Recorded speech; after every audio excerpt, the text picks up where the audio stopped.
Hello good morning everybody. चलिए आज का क्लास हम लोग शुरू करते हैं। आज के क्लास में हम लोग जो केडी पब्लिकेशन का बुक है नीतू मैम का, उसमें जो प्रोनाउन का चैप्टर है उसमें से हम लोग प्रैक्टिस क्वेश्चंस करेंगे। अगर आप बुक में देखिएगा तो आपको टोटल 74 क्वेश्चंस देखने को मिलेंगे। उसमें से आज के क्लास में हम लोग 25 क्वेश्चंस को कंप्लीट करेंगे और फिर जो नेक्स्ट वीडियो आएगा उसमें हम लोग 25 क्वेश्चंस को कंप्लीट करेंगे और जो लास्ट हमारा वीडियो होगा उसमें हम लोग 24 क्वेश्चंस को कंप्लीट करेंगे। इस तरह से हम लोग 3 वीडियो में ये जो पूरा प्रैक्टिस क्वेश्चंस है उसको हम लोग अच्छे से कंप्लीट करने की कोशिश करेंगे। तो चलिए आज का क्लास हम लोग शुरू करते हैं। चलिए हमारा पहला क्वेश्चन है, unless 2 or more members object to him joining the club we shall have to accept his application for membership. इस क्वेश्चन को समझने के लिए सबसे पहले हमें एक बात समझना जरूरी हो जाता है, वो ये है कि जो हमारा वर्ब का आईएनजी फॉर्म होता है इसको हम लोग सेंटेंस में 3 तरह से यूज करते हैं। ये सेंटेंस में एक तो मेन वर्ब होता है,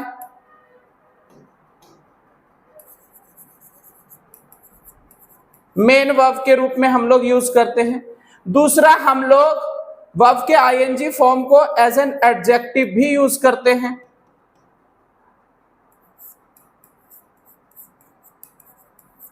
और नंबर 3 हम लोग वर्ब के आईएनजी फॉर्म को, क्लियर है, एज अ नाउन भी यूज करते हैं, नाउन के रूप। जब हम लोग वर्ब के आईएनजी फॉर्म को मेन वर्ब के रूप में यूज करते हैं तब इसका यूज किया जाता है कॉन्टिन्यूअस टेंसेस बनाने के लिए।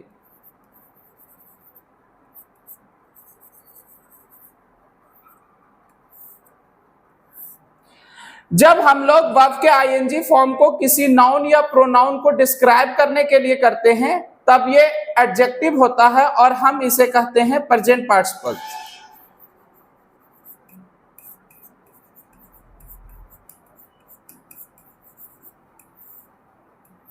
लेकिन जब हम लोग वर्ब के आईएनजी फॉर्म को नाउन के रूप में यूज करते हैं तब इसे कहते हैं हम लोग जेरंड। और ये सेंटेंस में हमारा या तो सब्जेक्ट का काम करता है या तो ऑब्जेक्ट का काम करता है।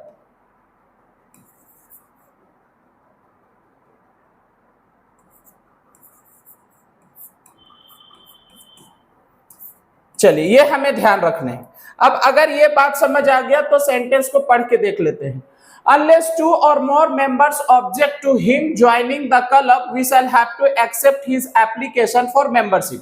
कह रहा है कि जब तक 2 या 2 से अधिक मेंबर को आपत्ति नहीं हो जाता है। क्या आपत्ति नहीं हो जाता है? वो आपत्ति नहीं हो जाता है या ज्वाइन करना आपत्ति नहीं हो जाता है। तो आप गौर से देखिएगा तो आपको पता चलेगा कि ये जो ऑब्जेक्ट टू एक वर्ब लिखा हुआ है, यहां पे ऑब्जेक्ट टू एक वर्ब लिखा हुआ है, इसका ऑब्जेक्ट जो है ये हिम नहीं है। क्लियर है? ये हिम इसलिए नहीं है क्योंकि जब तक 2 या 2 से अधिक मेंबर को आपत्ति नहीं हो जाता है। क्या आपत्ति नहीं हो जाता है? तो ज्वाइन करना आपत्ति नहीं हो जाता है। ये वर्ड का रिप्लाई है। अगर ये वर्ड का रिप्लाई है तो ये ऑब्जेक्ट है। अगर ये ऑब्जेक्ट है तो ये नाउन है, ये नाउन है। और अगर ये नाउन है तो नाउन के पहले हम लोग ऑब्जेक्ट नहीं लिखते हैं, नाउन के पहले हम लोग डिटरमिनर लिखते हैं। तो ये हिम हमारा गलत हो जाएगा, हमें यहाँ पे हिज लिखना होगा। और इस तरह से हमें इस सेंटेंस को सही करने होंगे। Unless 2 or more members object to his joining the club, we shall have to accept his application for membership। और इस तरह से हमारा आंसर हो जाएगा बी। चलिए नेक्स्ट क्वेश्चन देख लेते हैं।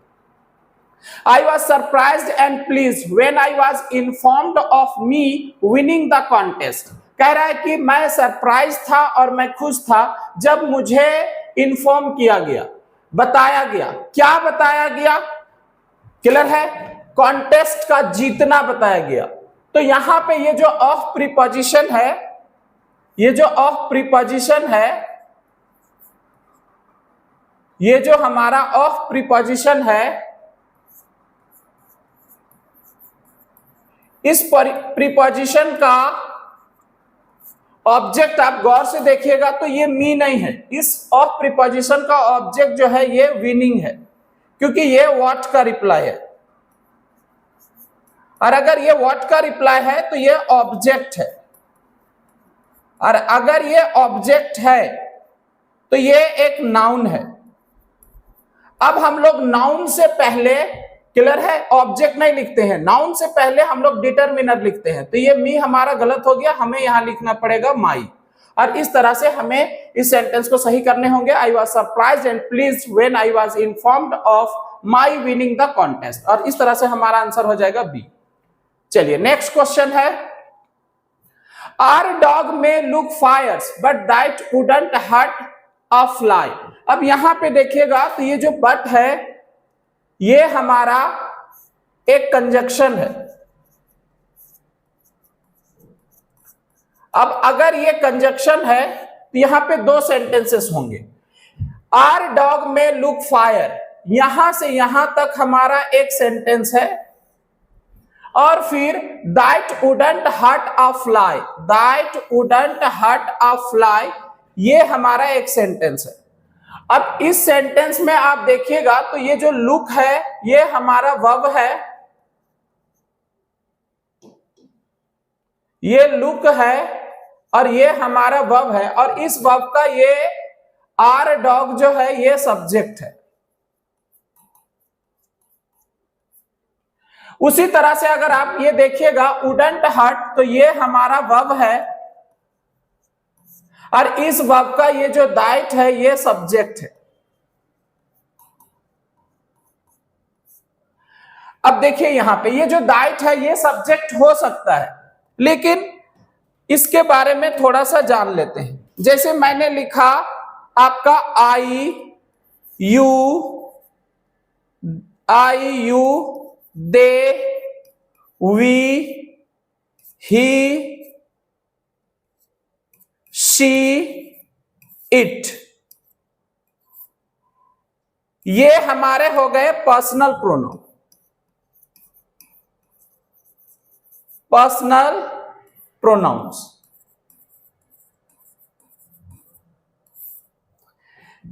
दिस है, दैट है, दीज है, दोज है, ये हमारे हो गए डेमोन्स्ट्रेटिव प्रोनाउन।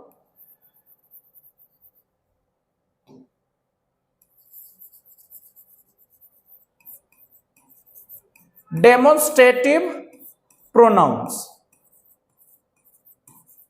डेमोन्स्ट्रेटिव प्रोनाउन का यूज किया जाता है डेमोन्स्ट्रेट करने के लिए, मतलब किसी चीज को पॉइंट आउट करने के लिए। हमें यहां पे किसी चीज को पॉइंट आउट नहीं करने हैं, हमें यहां पे आर डॉग के जगह पे एक पर्सनल प्रोनाउन यूज करने हैं, और अगर हम आर डॉग के जगह पे एक पर्सनल प्रोनाउन यूज करें तो ये दैट गलत हो जाएगा, हमें यहां पे लिखना पड़ेगा इट, और इस तरह से हमें इस सेंटेंस को सही करना पड़ेगा, our dog may look fierce but it wouldn't hurt a fly, और हमारा आंसर हो जाएगा सी। चलिए नेक्स्ट है, no one can challenge destiny isn't it. अब यहां पे आप देखिएगा तो यहां पे एक क्वेश्चन टैग यूज हुआ है, क्वेश्चन टैग। अब हम लोगों ने पढ़ा है कि जब हम क्वेश्चन टैग बनाते हैं तो वहां पे हमें दो चीजों का ध्यान रखना पड़ता है। एक तो ध्यान रखना पड़ता है कि क्वेश्चन टैग बनाते समय हम हेल्पिंग वर्ब का यूज करते हैं, और दूसरा प्रोनाउन का यूज करते हैं।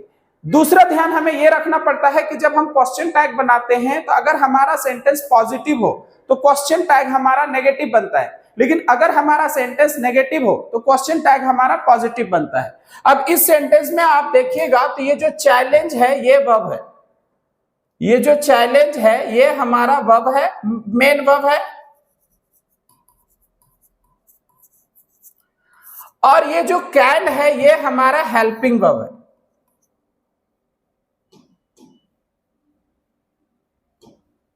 ये जो कैन है ये हमारा हेल्पिंग वर्ब है। तो जब हम क्वेश्चन टैग बनाएंगे तो हम कैन हेल्पिंग वर्ब का यहां पे यूज करेंगे, क्लियर है।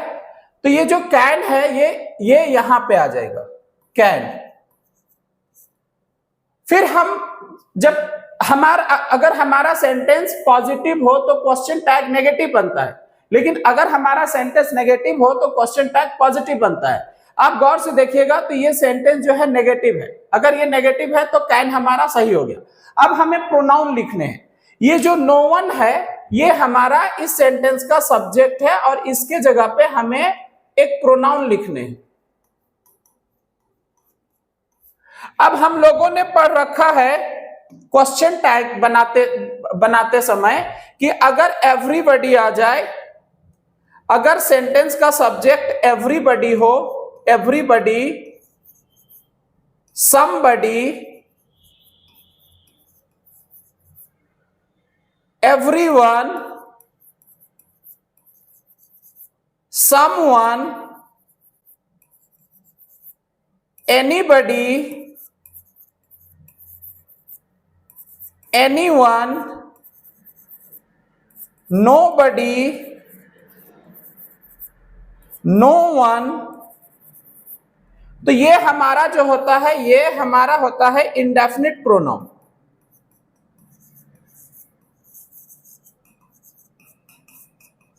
इंडेफिनिट प्रोनाउंस, इसका यूज हम तब करते हैं जब हम पीपल इन जनरल बात करते हैं, मतलब हम सबकी बात करते हैं।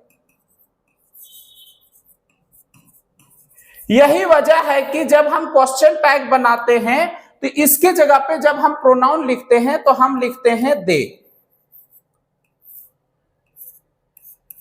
तो इस हिसाब से हमारा यहां पे नो वन के जगह पे अगर हम प्रोनाउन लिखेंगे तो ये ईट गलत हो जाएगा, यहां हो जाएगा दे, यहां हमारा हो जाएगा दे। और इस तरह से हमें इस सेंटेंस को सही करने पड़ेंगे। No one can challenge destiny, can they, और हमारा आंसर हो जाएगा सी। चलिए नेक्स्ट है all the doubts are cleared between you and I. अब यहां पे देखिए एक प्रीपोजिशन यूज हुआ है बिटवीन। ये जो है ये बिटवीन है, ये एक प्रीपोजिशन है।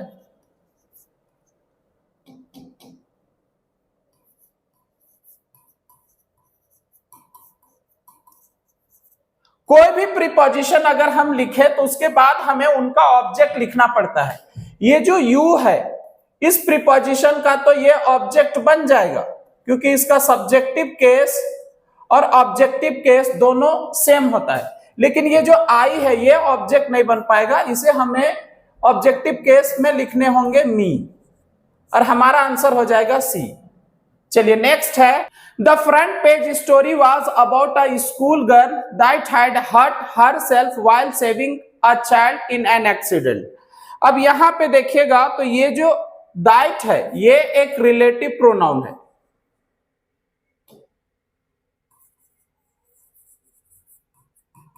Relative pronoun. अब इसके बारे में थोड़ा सा समझते हैं। जैसे कि ये हु है, हुम है, विच है, दैट है, हुज है और व्हाट है। ये सारे हमारे रिलेटिव प्रोनाउंस होते हैं। रिलेटिव प्रोनाउंस ये सेंटेंस में अलग अलग तरह से फंक्शन करते हैं। हु जो है सेंटेंस में एक सब्जेक्ट का काम करता है। हुम जो है ये सेंटेंस में ऑब्जेक्ट का काम करता है। विच जो है ये सेंटेंस में सब्जेक्ट और ऑब्जेक्ट दोनों का काम करता है। दैट जो है ये सेंटेंस में सब्जेक्ट और ऑब्जेक्ट दोनों का काम करता है। हुज जो है ये सेंटेंस में डिटरमिनर का काम करता है। व्हाट जो है ये सेंटेंस में हमारा सब्जेक्ट ऑब्जेक्ट दोनों होता है। अब इस हिसाब से अगर हम लोग देखें तो ये जो दैट है ये हैड हट वर्ब का सब्जेक्ट बन जाएगा। लेकिन फिर हम लोगों ने पढ़ रखा है कि दैट का यूज हम लोग तब करते हैं जब सेंटेंस में एवरीथिंग लिखा हो, जैसे एवरीथिंग है या समथिंग है, नथिंग है, एनीथिंग है, ऑल है, द सेम है, द फ्यू, द लिटिल, या फिर सुपरलेटिव डिग्री का यूज हुआ हो। सेंटेंस में अगर हम लोग सुपरलेटिव डिग्री का यूज किए हैं, या फिर दो डिफरेंट एंटीसीडेंट यूज हुआ हो, टू डिफरेंट एंटीसीडेंट का यूज किया गया हो, तभी हम लोग दैट का यूज करते हैं। यह हमें ध्यान रखना है। दैट प्रोनाउन का यूज हम लोग तभी करते हैं।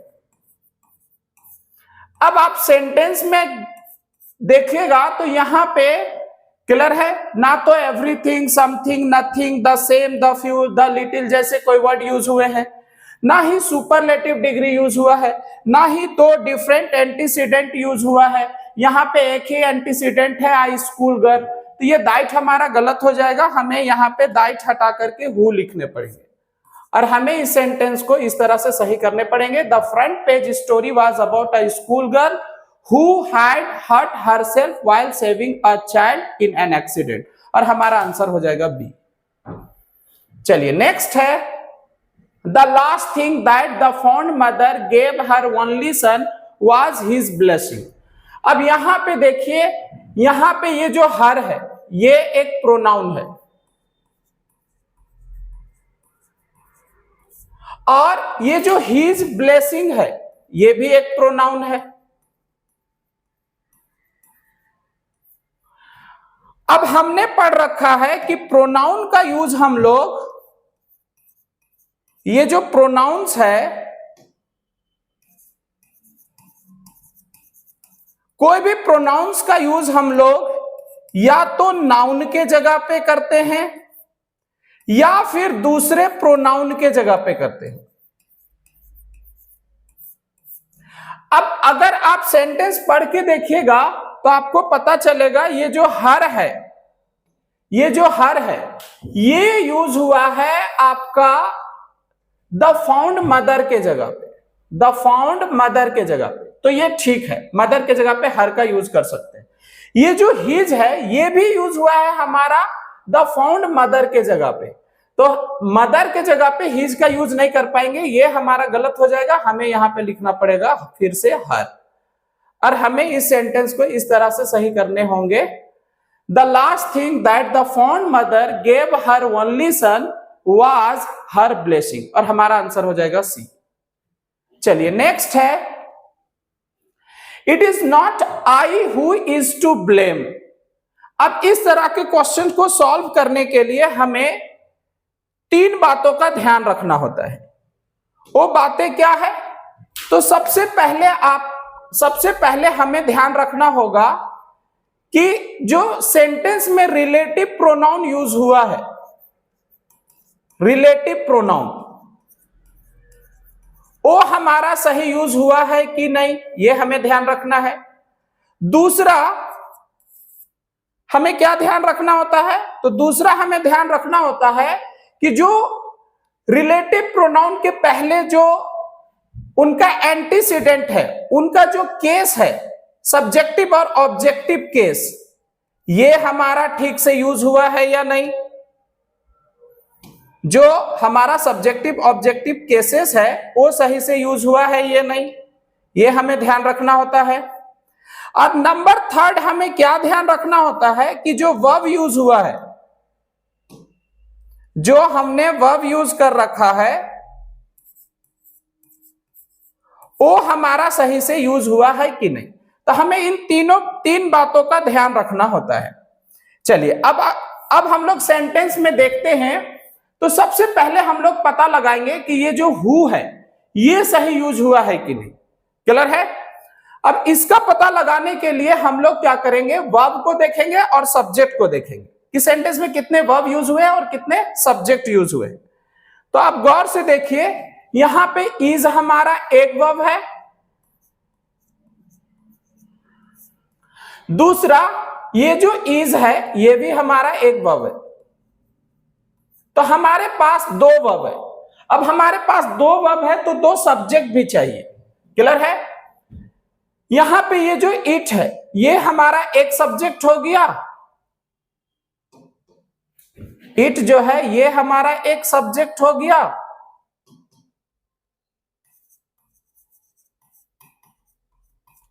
और दूसरा ये जो हु है ये हमारा एक सब्जेक्ट हो गया। तो इस तरह से अगर हम देखें तो यहां पे हु जो है ये हमारा सही है। क्लियर है? क्योंकि अभी हम लोगों ने थोड़ा देर पहले पढ़ा कि ये जो हु है ये सेंटेंस में सब्जेक्ट का काम करता है, और ये जो हुम है ये सेंटेंस में ऑब्जेक्ट का काम करता है। तो इस हिसाब से अगर हम लोग देखें तो ये हु जो है ये सही है। अब हमें क्या देखना है कि ये जो हु के पहले हमारा जो इनका जो एंटीसीडेंट है आई, वो हमारा सही है या नहीं, ये हमें देखना है। तो देखिए, अगर ये सब्जेक्ट है, अगर ये हु सब्जेक्ट है तो इसके पहले जो हम लिखेंगे वो सब्जेक्टिव केस लिखेंगे। तो ये जो आई है ये सब्जेक्टिव केस में लिखा हुआ है, तो ये भी हमारा सही है। फिर अब हमें वर्ब देखने हैं कि ये जो इज है ये सही यूज हुआ है कि नहीं। तो हम लोगों ने एक बात और पढ़ रखा है, हम लोगों ने क्या पढ़ रखा है कि ये जो हु है ये हमारा जो हु है, हुम है,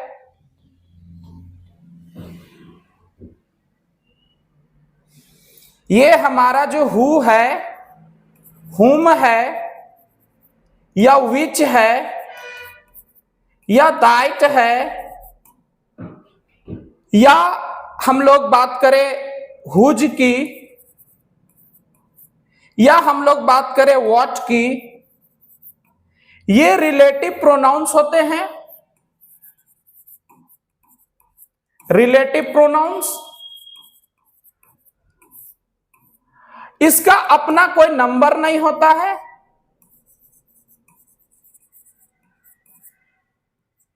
इसका अपना कोई जेंडर नहीं होता है,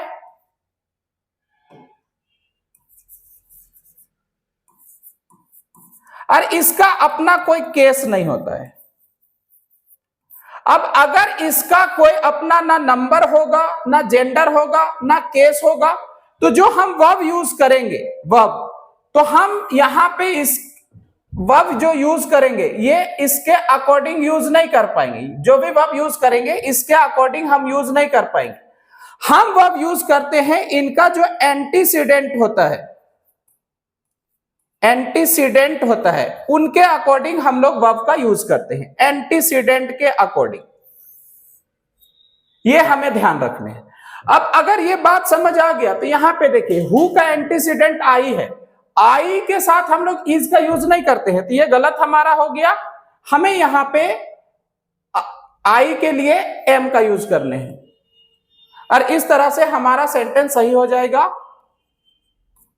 कि it is not I who am to blame, और हमारा आंसर हो जाएगा बी।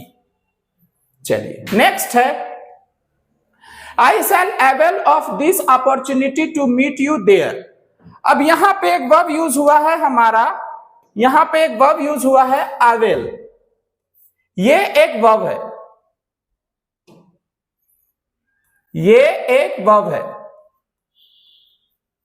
और ये एक ट्रांजिटिव वर्ब है,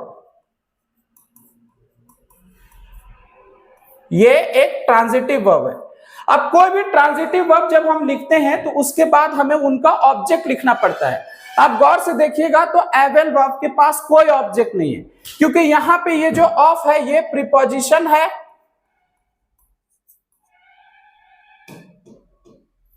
ये हमारा प्रीपोजिशन है,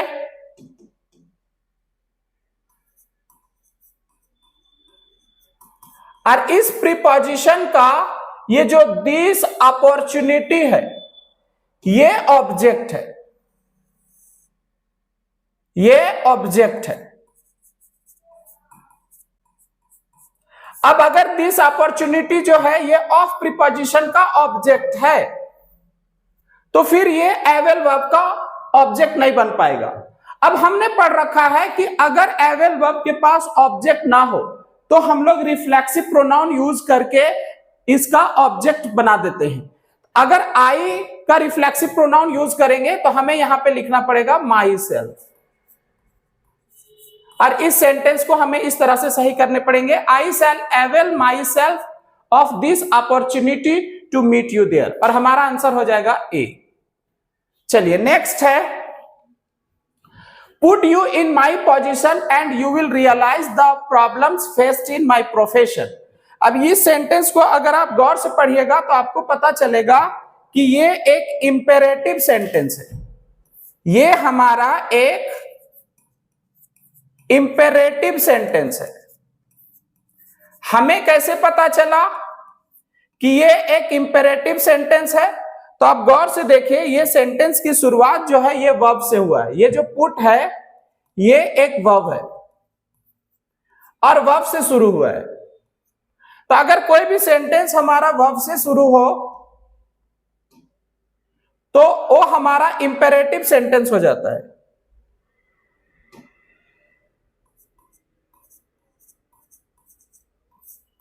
क्लियर है? अब हमने पढ़ रखा है कि जो हमारे इंपेरेटिव सेंटेंस होते हैं उसका सब्जेक्ट जो है वो हमेशा यू होता है।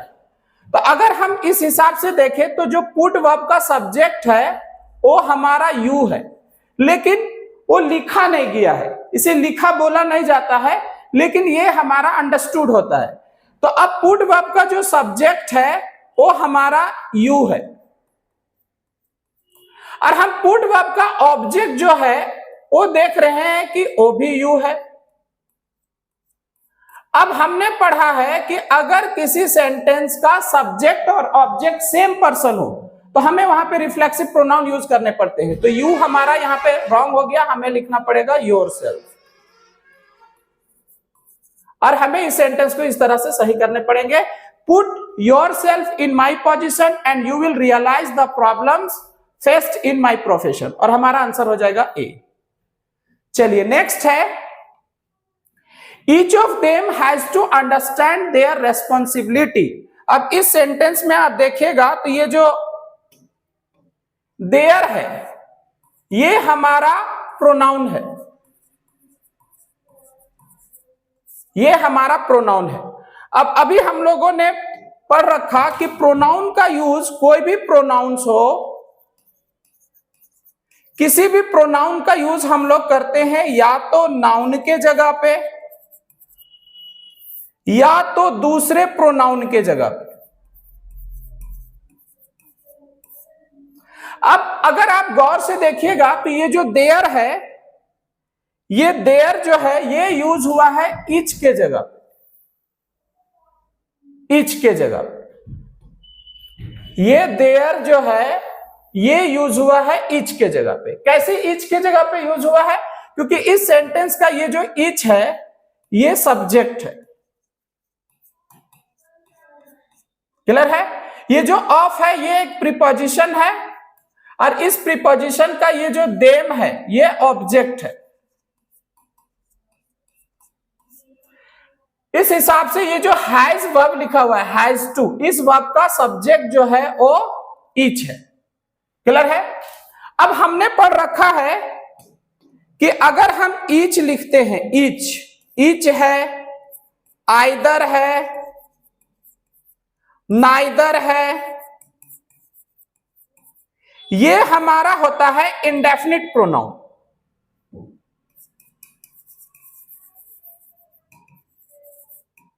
इंडेफिनिट प्रोनाउन, क्लियर है? इसका यूज किया जाता है पीपल इन जनरल, जब हमें पीपल इन जनरल बात करने हो, जब हमें सबकी बात करनी हो। साथ ही साथ क्या ध्यान रखने वाली बात थी? ध्यान रखने वाली बात थी कि इसका यूज हम लोग सिंगुलर नाउन के जगह पे यूज करते हैं,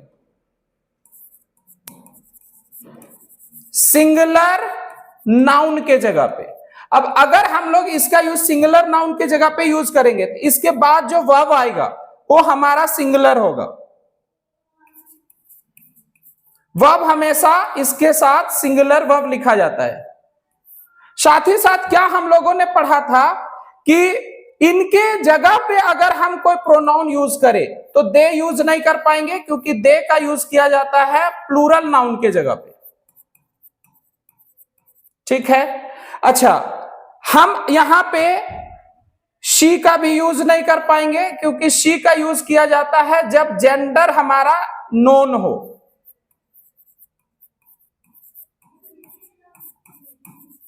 लेकिन अगर हमारा जेंडर अननोन हो तो फिर हम लोग वहां पे ही का यूज करते हैं।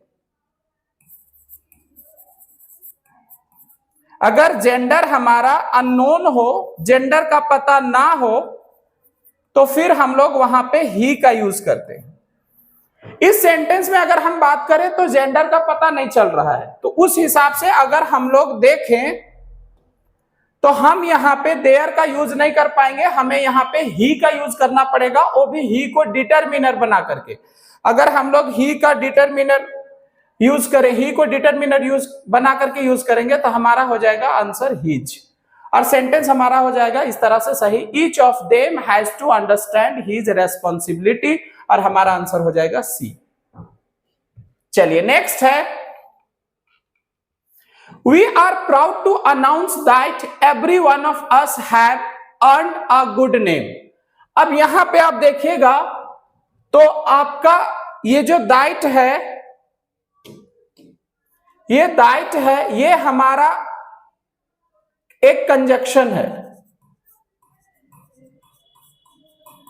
अगर ये कंजक्शन है तो यहां पे दो सेंटेंस होंगे। एक सेंटेंस तो हमारा यहां है, we are proud to announce, We are proud to announce, ये हमारा एक सेंटेंस हो गया। Every one of us have earned a good name, ये हमारा दूसरा सेंटेंस हो गया।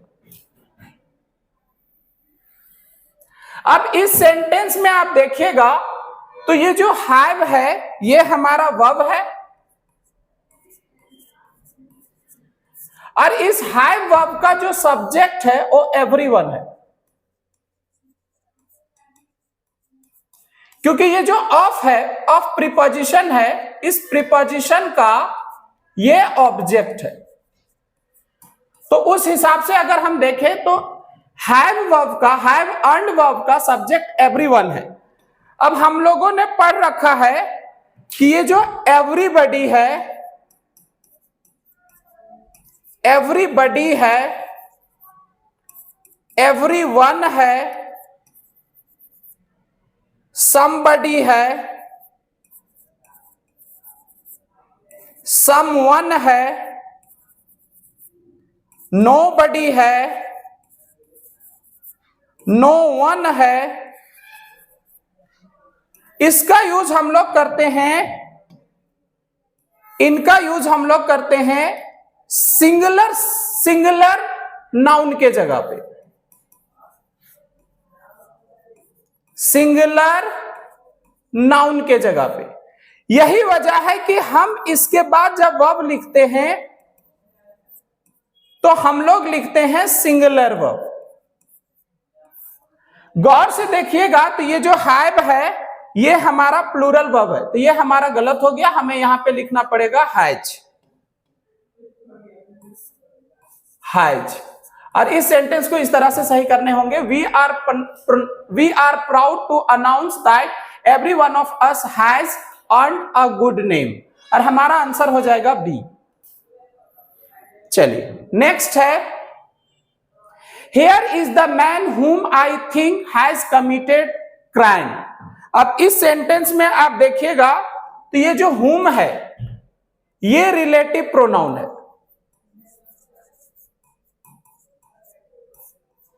ये हमारा रिलेटिव प्रोनाउन है। अब हमने अभी थोड़ा देर पहले पढ़ रखा है कि ये जो हु है,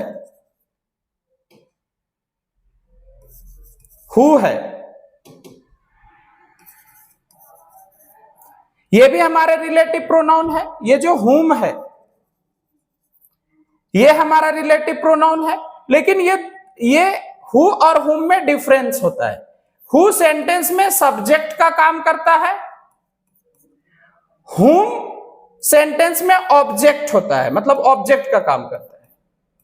अब हमें देखना है कि यहां पे जो हुम यूज हुआ है, यहां पे सच में ऑब्जेक्ट की जरूरत है या फिर सब्जेक्ट की जरूरत है। तो इसके लिए हमें कुछ नहीं करने हैं, सबसे पहले वर्ब देखना है। ये जो हैज कमिटेड लिखा हुआ है ये हमारा एक वर्ब हो गया। ये जो थिंक है ये हमारा एक और वर्ब हो गया। इज जो है ये हमारा एक वर्ब हो गया। अब अगर हमारे पास वर्ब 3 है तो सब्जेक्ट भी हमें 3 चाहिए। एक सब्जेक्ट तो हमें यहां दिख रहा है, ये जो आई है ये एक सब्जेक्ट है। फिर ये जो द मैन है ये भी एक सब्जेक्ट है।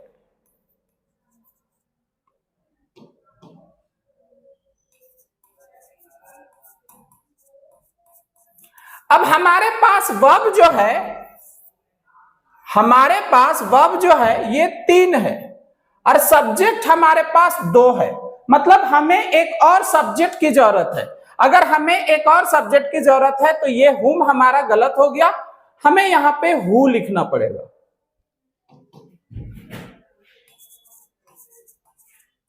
और इस तरह से हमें ये सेंटेंस सही करने होंगे। Here is the man who I think has committed crime, और हमारा आंसर हो जाएगा बी। चलिए नेक्स्ट है, he took his younger sister with himself. अब यहां पे देखिए, यहां पे ये जो विथ है ये एक प्रीपोजिशन है।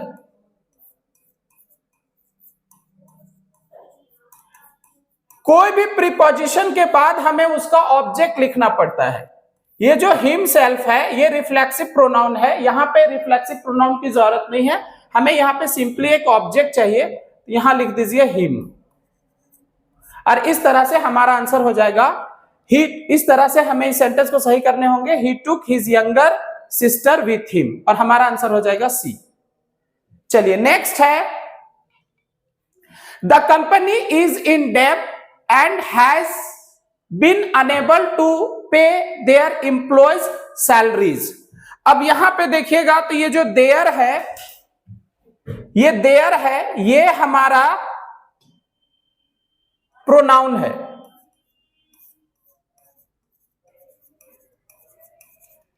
ये हमारा प्रोनाउन है। अब हम जानते हैं कि कोई भी प्रोनाउन का यूज हम लोग करते हैं, कोई भी प्रोनाउन होता है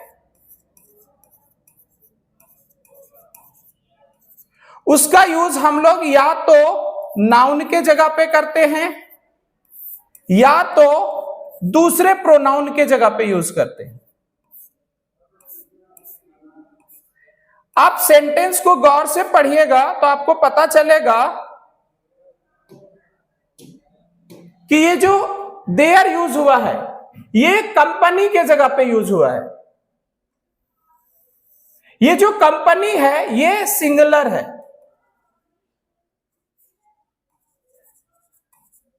ये सिंगुलर सब्जेक्ट है। अगर हमारा सेंटेंस अगर हमारा सब्जेक्ट सिंगुलर है तो फिर हम यहां देयर नहीं लिख पाएंगे, हमें कंपनी के लिए यहां पे लिखना पड़ेगा इट्स। और हमें इस सेंटेंस को ऐसे सही करने होंगे, द कंपनी इज इन डेब्ट and has been unable to pay its employee salary, और हमारा आंसर हो जाएगा सी। चलिए नेक्स्ट है, the company has appointed consultants to help them increase its revenue and improve its financial position। अब इस sentence में देखिएगा तो ये जो them है ये एक प्रोनाउन है।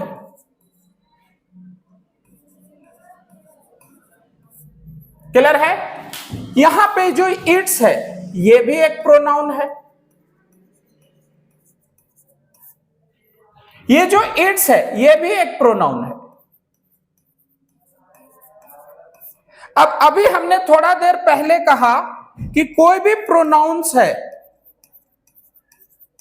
उसका यूज हम लोग या तो किसी नाउन के जगह पे करते हैं या दूसरे प्रोनाउन के जगह पे यूज करते हैं।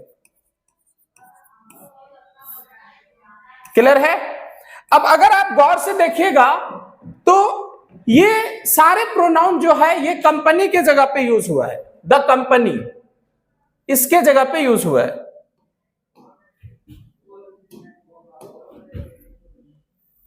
द कंपनी के जगह पे यूज हुआ है। इस सेंटेंस का सब्जेक्ट ये है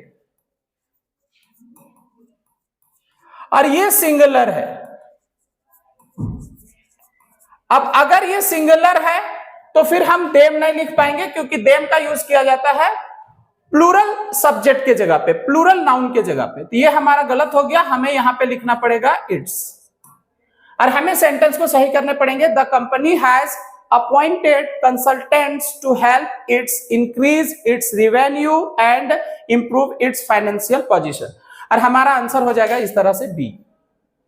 चलिए नेक्स्ट है, you cannot change people but you can definitely change on। अब यहां पे देखिए ये जो बट है ये हमारा एक कंजक्शन है। अब अगर ये कंजक्शन है तो यहां पे दो सेंटेंस होंगे। एक सेंटेंस हमारा है you can not change people, ये हमारा हो गया एक सेंटेंस। दूसरा सेंटेंस हो गया you can definitely change on, ये हमारा हो गया दूसरा सेंटेंस। अब इस सेंटेंस में आप देखिएगा तो यू हमारा सब्जेक्ट है, कैन चेंज हमारा वर्ब है, और इस वर्ब के बाद हमें ऑब्जेक्ट लिखने हैं, क्योंकि ये जो चेंज वर्ब है यहां पे ये ट्रांजिटिव वर्ब है।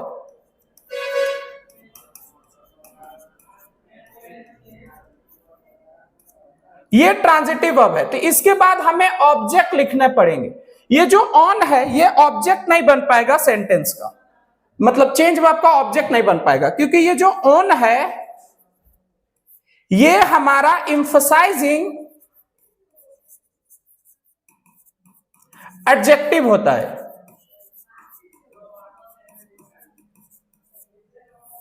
और हमने पढ़ रखा है कि जो ऑब्जेक्ट होता है,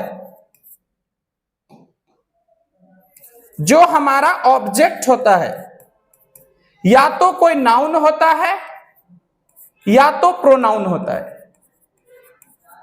तो इस हिसाब से अगर हम लोग देखें तो ये जो ऑन है ना तो ये नाउन है ना ये प्रोनाउन है, तो ये ऑब्जेक्ट नहीं बन पाएगा। फिर हमने पढ़ा कि अगर चेंज वर्ब के पास ऑब्जेक्ट ना हो तो फिर हम लोग रिफ्लेक्सिव प्रोनाउन यूज कर लेंगे।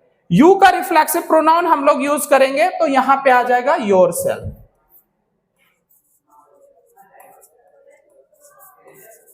और इस तरह से हमें सेंटेंस सही करने होंगे। You can not change people but you can definitely change yourself, और हमारा आंसर हो जाएगा डी। चलिए नेक्स्ट है,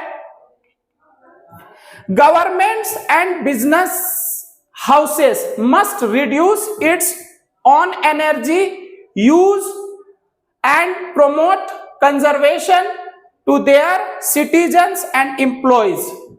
अब यहां पे देखिए, यहां पे ये जो इट्स है ये प्रोनाउन है, और आगे देखेंगे तो पता चलेगा ये जो देयर है ये भी प्रोनाउन है।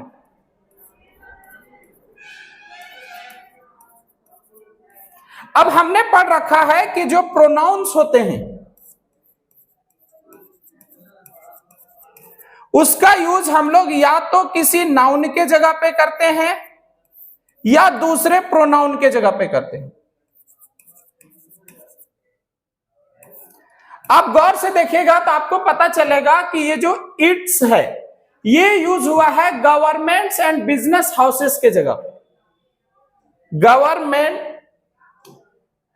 एंड बिजनेस हाउसेस के जगह।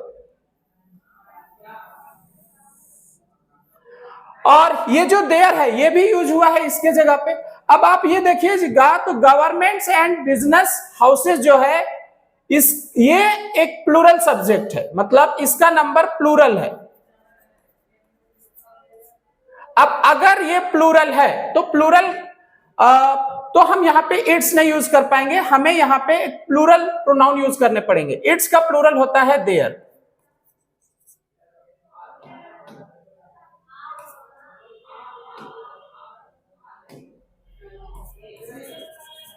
और हमें इस तरह से इस सेंटेंस को सही करने पड़ेंगे। Governments and business houses must reduce their own energy use and promote conservation to their citizens and employees. और हमारा आंसर हो जाएगा बी।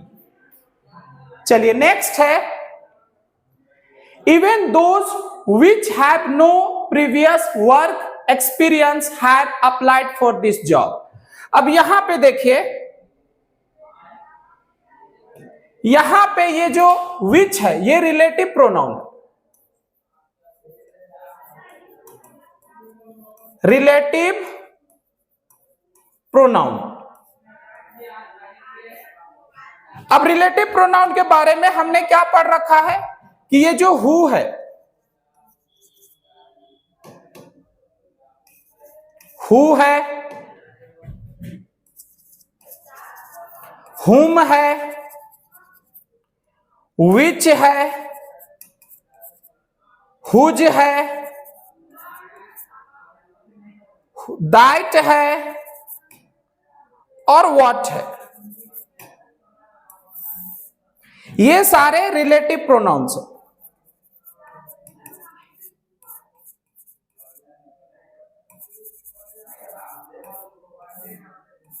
इसमें से ये जो हु और हुम है, हु और हुम है, इसका यूज किया जाता है फॉर पर्सन, पर्सन्स के लिए।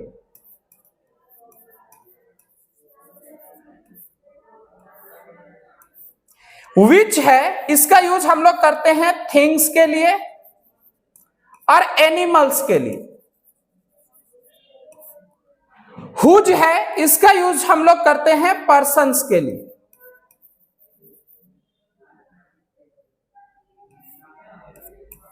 ये जो दैट है इसका यूज हम लोग सबके लिए करते हैं, मतलब persons, things, animals, other creature, सबके लिए। ये जो व्हाट है इसका यूज हम लोग करते हैं थिंग के लिए। चलिए अब अगर ये बात समझ आ गया तो यहां पे देखिए, यहां पे जो ये जो दोज है, ये यहां पे दोज जो है ये पर्सन्स के लिए यूज हुआ है। ये जो दोज है ये पर्सन्स के लिए यूज हुआ है। अब अगर ये पर्सन्स के लिए यूज हुआ है तो ये विच हमारा गलत हो जाएगा, हमें यहां पे लिखना पड़ेगा हु।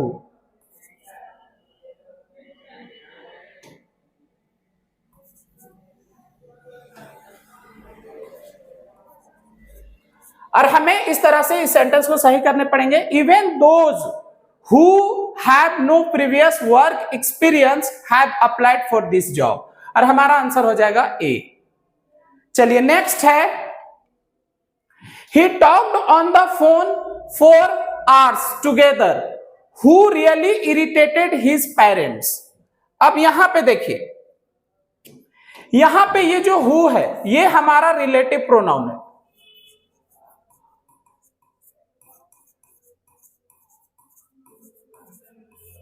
अब अभी हमने पढ़ रखा कि ये जो who है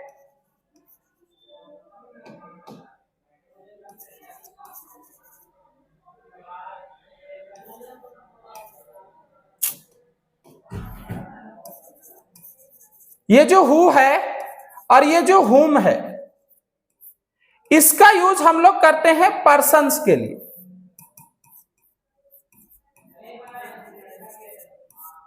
लेकिन ये जो विच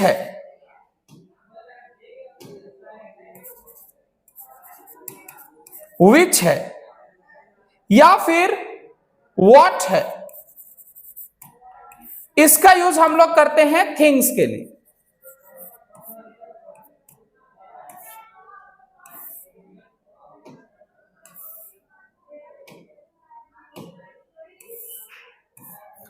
अब अगर आप सेंटेंस को गौर से पढ़िएगा तो आपको पता चलेगा कि यहां पे किसी पर्सन की बात नहीं हो रहा है, यहां पे किसी थिंग की बात हो रहा है। जैसे सेंटेंस को पढ़ के समझते हैं, ही talked on the phone for hours together who really irritated his parents. कह रहा है कि वह फोन में घंटों एक साथ बात किया करता था जो उसके पेरेंट्स को इरिटेट करता था। क्या इरिटेट करता था? तो आपको पता चलेगा कि यहां पे इस सेंटेंस का जो एंटीसीडेंट है ये पूरा क्लॉज है, मतलब ये पूरा सेंटेंस है, ये पूरा सेंटेंस है। He talked on the phone for hours together, ये बात इरिटेट करता था उनके मां बाप को। अब ये बात अगर इरिटेट करता था तो ये तो कोई थिंग हो गया, कोई चीज हो गया जिसे उनके माँ बाप जो उनके माँ बाप को इरिटेट करता था। तो यहां पे हु नहीं लिख पाएंगे, ये हु हमारा गलत हो गया, हमें लिखना पड़ेगा विच। और इस तरह से इस सेंटेंस को हमें सही करने पड़ेंगे। He talked on the phone for hours together which really irritated his parents। और हमारा आंसर हो जाएगा इस तरह से, हमारा आंसर हो जाएगा सी। चलिए नेक्स्ट है, Instead of laying off the workers, the company decided to ask them to avail voluntary retirement। अब यहां पे देखिए एक वर्ब हमारा यूज हुआ है avail, ये हमारा एक वर्ब है। चलिए अब ये जो वर्ब है avail वर्ब है, सबसे पहले हमें ध्यान रखना है कि इसके साथ हमेशा एक प्रीपोजिशन आता है। जब भी हम एवेल वर्ब को लिखते हैं तो इसके बाद हमेशा एक प्रीपोजिशन आता है और वो है हमारा ऑफ। तो सबसे पहले हमें यहां पे एवेल के बाद ऑफ लिखना पड़ेगा। जब हम ऑफ लिख देंगे तो ये जो ऑफ प्रीपोजिशन है, इस प्रीपोजिशन का ये जो वॉलंटरी रिटायरमेंट है ये ऑब्जेक्ट बन जाएगा। फिर हमने पढ़ रखा है कि ये जो एवेल वर्ब है ये ट्रांजिटिव वर्ब है, ये हमारा ट्रांजिटिव वर्ब होता है। इसके बाद हमें ऑब्जेक्ट चाहिए। अब ये जो वॉलंटरी रिटायरमेंट है ये एवेल वर्ब का ऑब्जेक्ट तो बन नहीं पाएगा क्योंकि ये प्रीपोजिशन का ऑब्जेक्ट बन गया, तो हमें फिर इसका ऑब्जेक्ट लिखना पड़ेगा। अब हमने पढ़ रखा है कि अगर एवेल वर्ब के पास ऑब्जेक्ट ना हो तो हम लोग रिफ्लेक्सिव प्रोनाउन यूज कर लेंगे। यहां पे ये जो एवेल का जो सब्जेक्ट है, एवेल वर्ब का सब्जेक्ट है, ये वर्कर्स है। तो वर्कर्स के लिए अगर हम लोग रिफ्लेक्सिव प्रोनाउन यूज करेंगे तो हमें यहां पे लिखना पड़ेगा देमसेल्फ। तो हमें सही देमसेल्फ, देम सेल्व्स। और इस सेंटेंस को हमें इस तरह से सही करने पड़ेंगे, instead of laying off the workers the company decided to ask them to avail themselves of voluntary retirement. और इस तरह से हमारा आंसर हो जाएगा डी। चलिए नेक्स्ट है, the two sisters shouted at one another in public. अब यहां पे आप देखिएगा तो एक फ्रेज यूज हुआ है वन अनदर, वन अनदर। एक फ्रेज हमारा होता है ईच अदर और दूसरा हमारा होता है वन अनदर। और ये दोनों जो होते हैं ये हमारा रेसिप्रोकल प्रोनाउन होता है।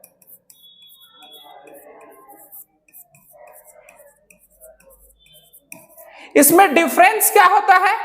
तो ये जो ईच अदर है इसका यूज किया जाता है फॉर टू पर्सन और थिंग्स, फॉर टू पर्सन्स और थिंग्स। जब हम दो पर्सन्स या दो किसी चीज की बात करते हैं। अनदर का यूज हम लोग करते हैं for more than 2 persons or things। One another का यूज हम लोग करते हैं 2 या 2 से अधिक पर्सन या थिंग के लिए। अब इस हिसाब से यहां पे देखें तो यहां पे 2 सिस्टर की बात हो रहा है, 2 सिस्टर की बात हो रहा है, तो हम यहां पे वन अनदर नहीं लिख पाएंगे, हमें लिखना पड़ेगा ईच अदर,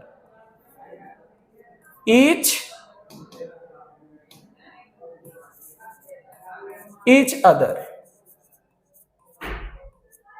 और हमें सेंटेंस को इस तरह से ठीक करना पड़ेगा, the 2 sisters shouted at each other in public, और हमारा आंसर हो जाएगा बी। चलिए नेक्स्ट है, we must supplement our diet with vitamins and minerals in order to keep oneself fit. अब इस सेंटेंस को हम लोग, चलिए नेक्स्ट है, we must supplement our diet with vitamins and minerals in order to keep oneself fit। अब यहां पे देखिए एक रिफ्लेक्सिव प्रोनाउन यूज हुआ है वन सेल्फ, ये हमारा रिफ्लेक्सिव प्रोनाउन है।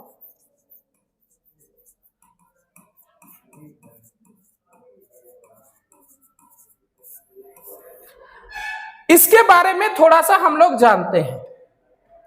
एक वर्ड हमारा होता है वन, ये जो वन है ये तो डिटरमिनर ऑफ नंबर होता है, एक तो ये डिटरमिनर ऑफ नंबर होता है,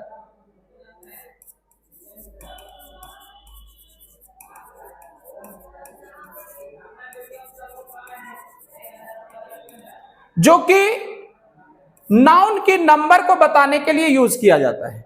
दूसरा ये जो वन है ये हमारा प्रोनाउन भी होता है, इंडेफिनिट प्रोनाउन।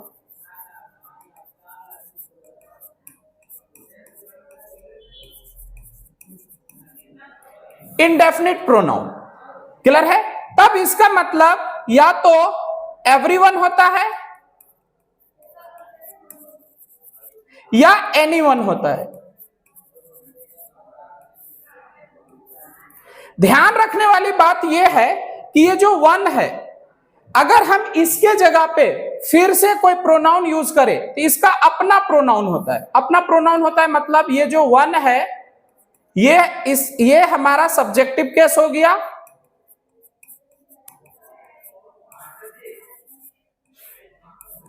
ये जो वन है इसका ऑब्जेक्टिव केस हो गया,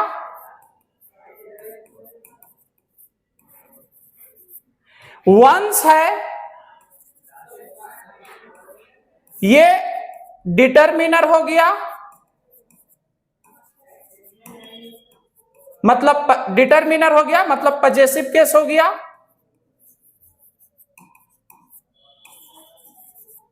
और इसका अपना रिफ्लेक्सिव प्रोनाउन होता है वन सेल्फ।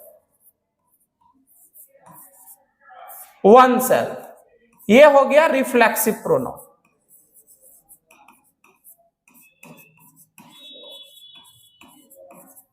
चलिए अब अगर ये बात समझ आ गया तो ये वन सेल्फ हम तब लिख पाएंगे जब हमारा सेंटेंस का सब्जेक्ट वन हो। लेकिन अगर हम गौर से देखें तो हमारा जो सब्जेक्ट, हमारा सेंटेंस का जो सब्जेक्ट है वो वी है, ये हमारा सब्जेक्ट है, तो वी के जगह पे हम वन सेल्फ नहीं लिख पाएंगे, ये हमारा गलत हो गया। वी के जगह पे अगर हम रिफ्लेक्सिव प्रोनाउन यूज करें, वी को अगर रिफ्लेक्सिव प्रोनाउन बना करके यूज करें तो हमें लिखना पड़ेगा आर सेल्फ्स। और इस तरह से हमें इस सेंटेंस को सही करने पड़ेंगे। We must supplement our diet with vitamins and minerals in order to keep our selfs fit. और इस तरह से हमारा आंसर हो जाएगा डी। चलिए नेक्स्ट है, Mrs Pratap being a good teacher she is selected for the national award. अब इस सेंटेंस में आप देखिएगा तो आपको पता चलेगा कि ये जो इज सेलेक्टेड है ये हमारा एक वर्ब है, ठीक है, और इस वर्ब का जो सब्जेक्ट है वो मिसेस प्रताप है, ये सब्जेक्ट है। अब हमारे पास अगर सब्जेक्ट एक है तो हमें वर्ब भी एक ही लिखने पड़ेंगे, क्लियर है। उसी तरह से अगर हम कह ले कि अगर हमारे पास वर्ब एक है तो हमें सब्जेक्ट भी एक लिखने पड़ेंगे, लेकिन आप गौर से देखिएगा तो यहां पे एक और एक्स्ट्रा सब्जेक्ट सी लिख दिया गया है। अब ये सी जो है, सी सब्जेक्ट जो है, इसके पास अपना कोई वर्ब नहीं है, तो ये हमारा गलत हो गया। हमें यहां इसे हटाना होगा और सिंपली लिखने होंगे Mrs Pratap being a good teacher is selected for the national award, और इस तरह से हमारा आंसर हो जाएगा बी। चलिए नेक्स्ट है, the poor man poisoned him and his own children. अब यहां पे इस सेंटेंस में देखिए तो ये जो पॉइजन्ड वर्ब यूज हुआ है ये हमारा वर्ब है, और इस वर्ब का ये जो द पुअर मैन है ये सब्जेक्ट है, और ये जो हिम है ये ऑब्जेक्ट है। अब आप गौर से पढ़िएगा तो यहां पे ये जो द पुअर मैन है और ये जो हिम है ये दोनों सेम है। मतलब हमने पढ़ रखा है कि अगर किसी सेंटेंस का सब्जेक्ट और ऑब्जेक्ट सेम पर्सन हो तो फिर हमें वहां पे रिफ्लेक्सिव प्रोनाउन यूज करने पड़ते हैं। तो ये हिम हमारा गलत हो गया, हमें यहां पे लिखना पड़ेगा हिमसेल्फ, और हमें इस सेंटेंस को ऐसे सही करने पड़ेंगे, the poor man poisoned himself and his own children, और हमारा आंसर हो जाएगा बी। चलिए, तो इस तरह से आज के क्लास में हमारा जो 25 क्वेश्चंस था वो हमारा कंप्लीट हो गया है। अब हमारा जो नेक्स्ट वीडियो आएगा उसमें हम लोग फिर से 25 क्वेश्चंस को कंप्लीट करने की कोशिश करेंगे। तो आज के क्लास में बस इतना ही। उम्मीद करते हैं कि आज का क्लास ये आपको समझ आया होगा। अगर ये क्लास आपको समझ आया हो और अगर वीडियो पसंद आया हो तो आप एक बार वीडियो को लाइक कर दीजिएगा। चैनल पे पहली बार आए हैं तो सब्सक्राइब कर लीजिए और वीडियो को लोगों में भी शेयर कर दीजिए ताकि ज्यादा से ज्यादा लोग हमारे इस चैनल पे जुड़ पाए। वीडियो से रिलेटेड और क्लास से रिलेटेड अगर आपका कोई क्वेरी है तो आप मुझे इस नंबर पे भी कांटेक्ट कर सकते हैं। तो आज की क्लास में बस इतना ही। मिलते हैं हम लोग नेक्स्ट क्लास में जहां पे हम लोग बाकी के क्वेश्चंस को करेंगे। तब तक के लिए थैंक यू।